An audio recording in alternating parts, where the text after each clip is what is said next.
Lessons in Sports Life. Mike Phillips.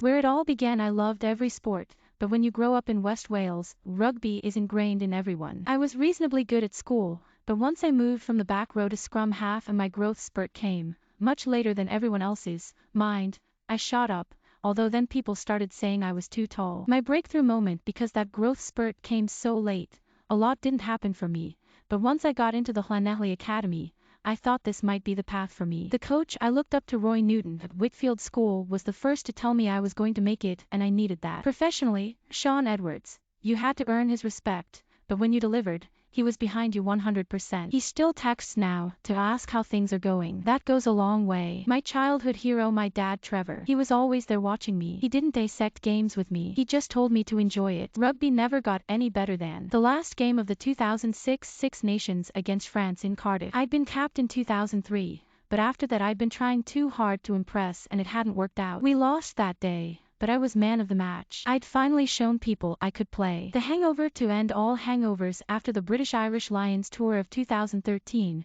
we stayed out for 2 extra, very hectic days. When we landed, I had to give a best man speech. After all the celebrating, I was a shell of myself. I felt shocking. The speech was terrible. My favorite ground, the Principality Stadium. It's a huge buzz. You want to get a good first touch, so you can use the crowd to give you confidence. In the final 2013 Six Nations game against England, we could both have won the title. With 15 minutes left, we knew we were going to win. For the only time I played there, I could savor the astonishing atmosphere. My least favorite ground, Eden Park, Auckland, where we lost the 2011 World Cup semi-final. When we warmed up, the ball was nice and dry. Then the heavens opened, and as a scrum half, I needed an extra half second to control the ball. My mindset had to change for something I had no control over. My toughest opponent, Will Genya, the Australian scrum half. We were very different players. His defense was non-existent, but he was so dangerous in attack. I wasn't scared of anyone. I'd be terrified now. Most embarrassing moment in my career against Ireland in 2008.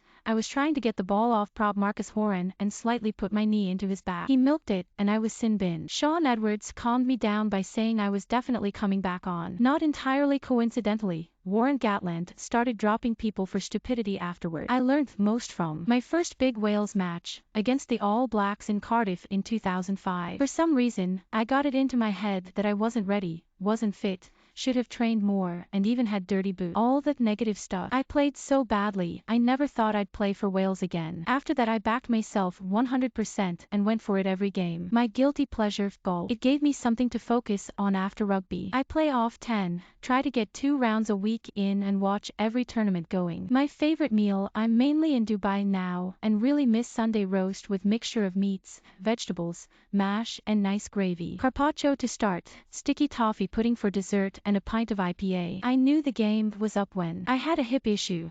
I walk with a limp now, so I didn't want to be the old guy getting passed by young buck. It's a legacy of never having time to recuperate properly, but I wouldn't change the era I played in. I certainly wouldn't want to play now. My one regret, the Lions in 2009. Sure, South Africa were the best team in the world, but we could have won that series. My advice to a young sports person, do yoga. Put time into your body. I neglected that part early on when I thought I was invincible.